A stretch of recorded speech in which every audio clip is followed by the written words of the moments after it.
Nicole. All right, so we want to get you back now to that breaking news, homicide investigation along the plaza. We are hearing from CMPD. Let's take a listen in to what's being said. Not quite. No, not quite yet.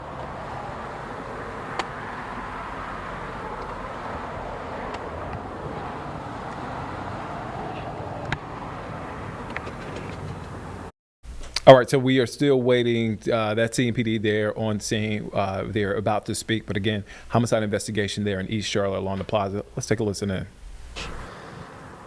Shortly after noon today, detectives with the Charlotte-Mecklenburg Police Department responded out to the residents behind me in the 6900 block of the plaza. Once they were inside, they did locate an individual who was deceased. At this time, we are conducting a death investigation. Give you a little backstory. Last night, shortly after 8 o'clock, officers in the University City Division responded to a call for service about a missing person. We took that report over during the overnight hours, who we believe the victim's family came to the residence overnight. Officers came out, searched the residence at that time, did not locate the individual.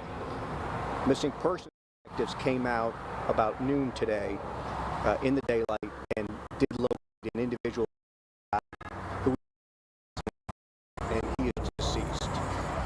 With us right now are homicide detectives, missing persons detectives, crime scene, and North Tryon Division officers who are all working collectively on this investigation. As we move through the day, we should have a better idea of whether this is a homicide or continues to be a death investigation. But we ask anybody with information to please call Crime Stoppers at 704-334-1600. You can also call and speak directly to our homicide detective in charge of this investigation at 704-432-TIPS. Again, 704-432-TIPS. I'll answer a few questions if you have any. So as of now, it seems like no threat to the community. Is that fair to say? I would think so, yeah. We've located an individual deceased inside, and at that point, that's all we have right now. For clarity, sorry, was it a wellness check that was conducted, or initially, it was a missing persons call for service. Then we did a attempt to locate in the overnight hours, and then through the use of technology, we were able to determine that the victim's phone was in this vicinity, which brought officers as well as the family back out to do a more thorough search inside the residence, where we did locate him inside.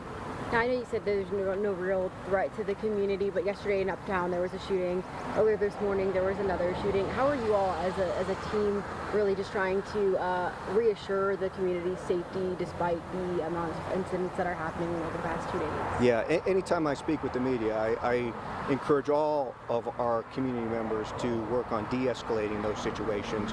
Do not immediately resort to gunfire. Once you pull that trigger, that has lifelong consequences. Think about it for a minute and really work to de-escalate those situations because they can have dire consequences.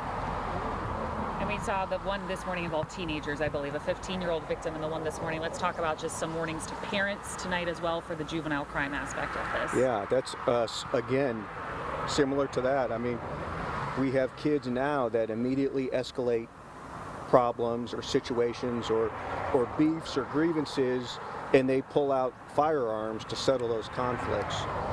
Never a good idea. Anger and firearms do not mix. So, just to clarify, when they came out with the missing persons report, they just looked around the outside of the house. They didn't go in the house at first?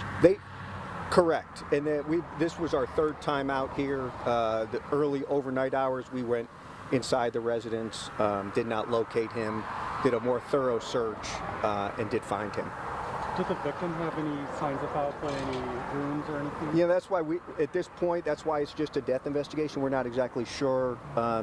Once crime scene gets in there and does a thorough, taking overall pictures and things like that, once we work through that investigative component, we should have a better idea of whether or not there is signs of trauma or what have you to the victim. And just to clarify, the victim did live here or was just located here? We don't know. We don't know who the victim is right now. We believe it's the gentleman who lives here by himself, but until we get a little bit further, a couple more hours, I'm confident our public affairs will share that information with you in a press release in terms of whether it's a homicide, who the victim is, and things like that. But all signs do indicate that it is a gentleman that resides here. Okay, thank you all very you. much. Appreciate Have a it. good day. You too. All right, so we just heard from TMPD regarding now they clarified death investigation along the plaza linked to a missing persons case. They've also still some questions and some details that they're working to fill in. But again, a death investigation along the plaza linked to a missing persons case. They also spoke to other recent homicide cases. But again, that's what we got there from TMPD. Let's head to break. We'll be back here in just 2 minutes here on Live Impact News on WCNC Plus.